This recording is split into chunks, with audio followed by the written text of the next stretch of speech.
ஹம்பியின் கட்டடக்கலை பெருமைக்கு மத்தியில் அமைதி மற்றும் ஆன்மீக அதிர்வுகள் நிறைந்த ஒரு புனிதமான இடம்தான் இந்த நவபிருந்தாவனம். ஹம்பியில் இருந்து 10 கிலோமீட்டர் தொலைவில்தான் இந்த இடம் அமைந்துள்ளது.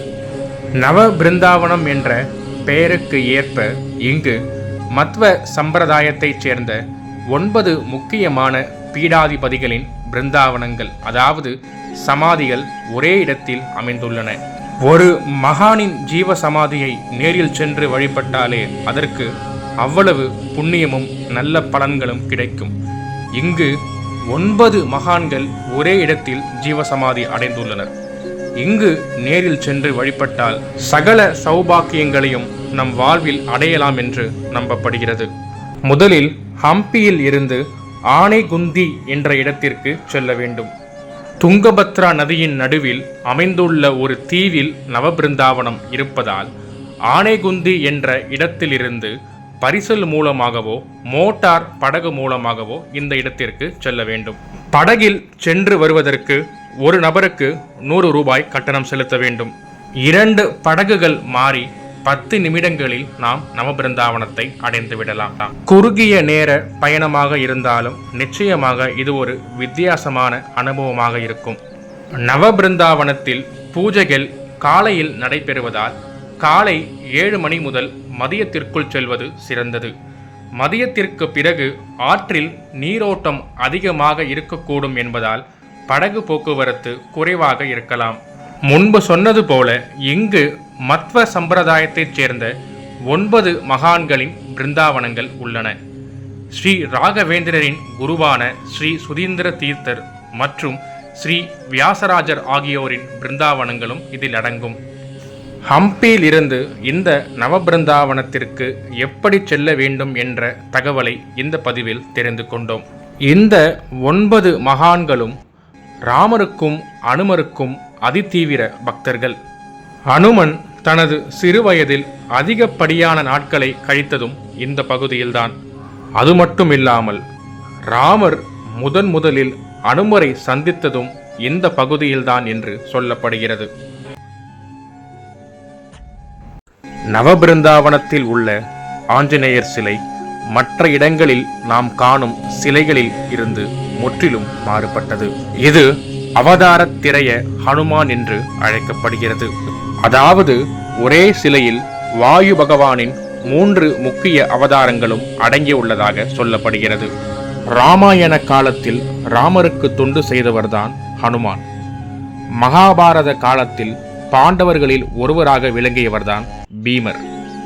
துவைத்த சித்தாந்தத்தை நிறுவிய மத்வகுருதான் மத்வாச்சாரியார். இந்த சிலையில் அனுமனின் முகம், பீமனின் கதாயுதம் மற்றும் மத்வாச்சாரியாரின் கையில் உள்ள உபதேச முத்திரை ஆகியவற்றை ஒரே உருவத்தில் தரிசிக்கலாம். இந்த அனுமன் சிலை தீவின் நடுவே உள்ள 9 பிருந்தாவனங்களை நோக்கியபடி அவற்றை காவல் காப்பது போல் பிரதிஷ்டை செய்யப்பட்டுள்ளது.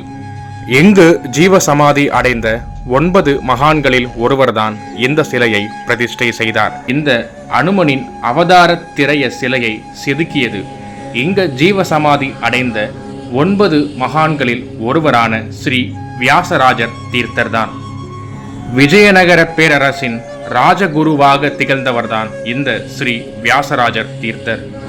அவர் ஒரு முறை இந்த நவபிருந்தாவனத்தில் தவம் செய்து கொண்டிருந்த போது அனுமன் அவருக்கு காட்சி அளித்ததாகவும் அதன் நினைவாகவே இந்த அபூர்வமான சிலையை அவர் செதுக்கியதாகவும் கூறப்படுகிறது.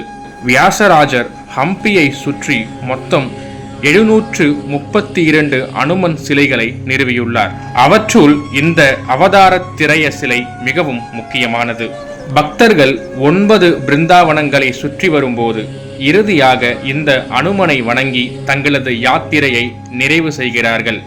இந்த அனுமனை வழிபடுவதன் மூலம் பலம், புத்தி, கல்வி ஆகிய 3ம் ஒரு சேர கிடைக்கும் என்பது பக்தர்களின் அசைக்க முடியாத நம்பிக்கை. இங்கு அனுமனுக்கு வடைமாலை சாற்றுவதும் வெற்றிலை மாலை அணிவிப்பதும் மிகவும் விசேஷமாக கருதப்படுகிறது. இந்த அனுமன் சிலைக்கு பக்கத்தில் ஒரு குகை உள்ளது. நவபிருந்தாவனத்தில் உள்ள பிரகலாதன் தவம் செய்த குகை மிகவும் பழமையான மற்றும் ஆன்மீக முக்கியத்துவம் வாய்ந்த ஒரு இடமாகும். அரக்கர் குலத்தில் பிறந்திருந்தாலும் பிரகலாதன் ஒரு தீவிரமான விஷ்ணுவின் பக்தர். தனது தந்தையான இரணியனின் கொடுமைகளிலிருந்து விடுபடவும் நாராயணனின் அருளை பெறவும் தவம் செய்ய அமைதியான ஒரு இடத்தை தேடினார் பிரகலாதன். அப்போது அவர் இந்த தீவிற்கு வந்து இங்குள்ள ஒரு இயற்கையான குகையில் அமர்ந்து விஷ்ணுவை நோக்கி கடும் தவம் செய்ததாக நம்பப்படுகிறது.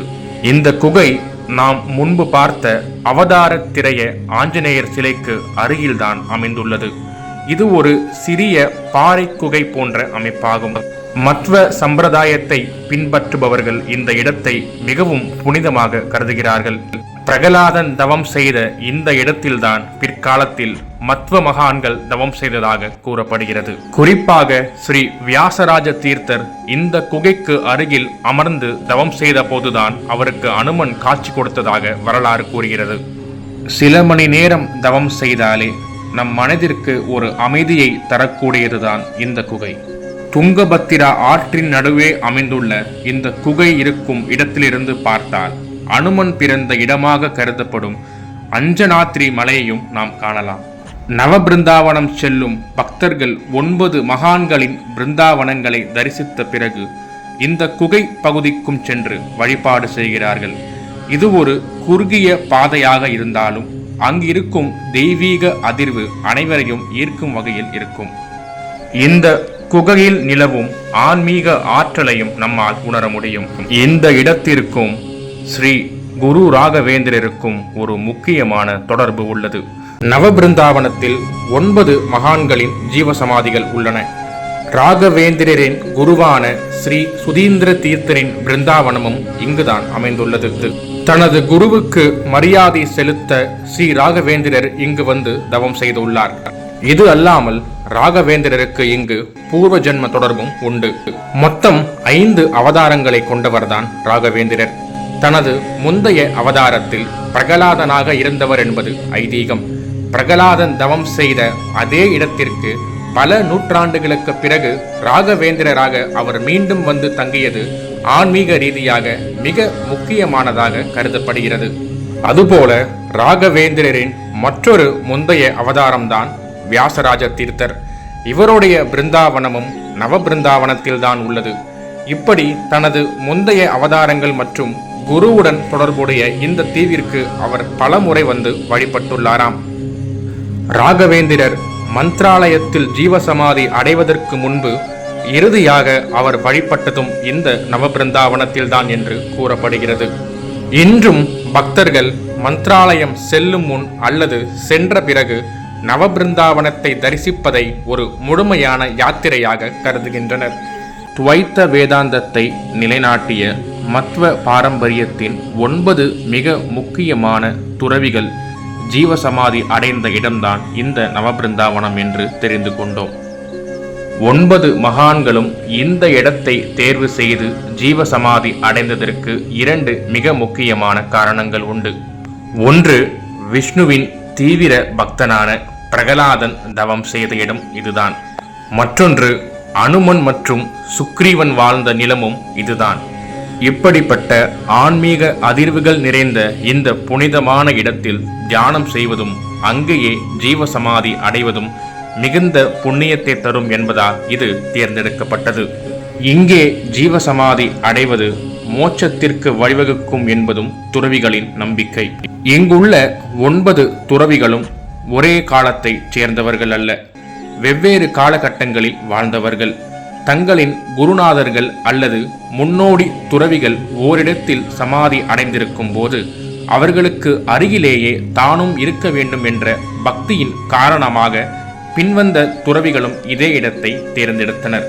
இங்கு ஜீவசமாதி அடைந்த 9 மகான்களின் பெயர்கள் இதோ: ஸ்ரீ பத்மநாப தீர்த்தர், ஸ்ரீ ஜெயதீர்த்தர், ஸ்ரீ கவீந்திர தீர்த்தர், ஸ்ரீ வாகிச தீர்த்தர், ஸ்ரீ வியாசராஜ தீர்த்தர், ஸ்ரீ சுதீந்திர தீர்த்தர், ஸ்ரீ ரகுவரிய தீர்த்தர், ஸ்ரீ சீனிவாச தீர்த்தர் மற்றும் ஸ்ரீ ராம தீர்த்தர். இந்த 9 மகான்களும் மத்வ சம்பிரதாயத்தை கடைபிடித்தவர்கள்.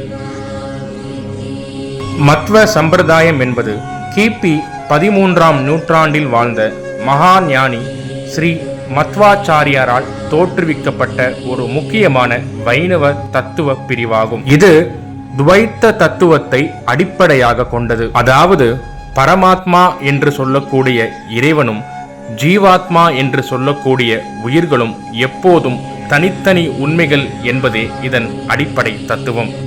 ஜீவாத்மா இறைவனுக்கு என்றும் அடிபணிந்தவை. உயிர்கள் முக்தி அடைந்த பிறகும் கூட இறைவனோடு கலந்து விடாது. மாறாக இறைவனின் அருகாமையில் இருந்து பேரின்பத்தை அனுபவிக்கும். இதுவே துவைத்த தத்துவத்தின் அடிப்படை. மத்வ சம்பிரதாயம் உலகம் என்பது ஒரு மாயை அல்ல, அது உண்மையானது என்று கூறுகிறது. இதில் 5 வகையான வேறுபாடுகள் நித்தியமானவை. இறைவனுக்கும் உயிருக்கும் உள்ள வேறுபாடு, இறைவனுக்கும் ஜடப்பொருள்களுக்கும் உள்ள வேறுபாடு, ஒரு உயிருக்கும் இன்னொரு உயிருக்கும் உள்ள வேறுபாடு, உயிர்களுக்கும் ஜடப்பொருள்களுக்கும் உள்ள வேறுபாடு, ஒரு ஜடப்பொருளுக்கும் இன்னொரு ஜடப்பொருளுக்கும் உள்ள வேறுபாடு. இவர்களுக்கு மகா விஷ்ணுவே முழுமுதற் கடவுள். அவரது அவதாரங்களான ராமர், கிருஷ்ணர் மற்றும் முக்கியமாக உடுப்பி கிருஷ்ணரை இவர்கள் போற்றுகின்றனர். மத்வ சம்பிரதாயத்தில் வாயு ஸ்துதி மற்றும் அனுமன் வழிபாடு மிக முக்கியமானது. அனைத்து ஆன்மாக்களும் சமமானவை அல்ல என்பது இவர்களின் தனித்துவமான கொள்கை. மத்வ சம்பிரதாயம் என்பது தூய பக்தியையும் அறிவார்ந்த தர்க்கத்தையும் இணைக்கும் ஒரு ஆன்மீக வழியாகும். இது உலகம் உண்மை என்றும் பக்தியே முக்திக்கு வழி என்றும் ஆணித்தரமாக போதிக்கிறது.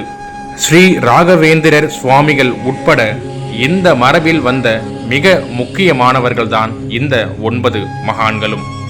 அடுத்த பதிவில் மற்றொரு முக்கியமான முருகர் கோவிலை பற்றி தெரிந்து கொள்வோம்.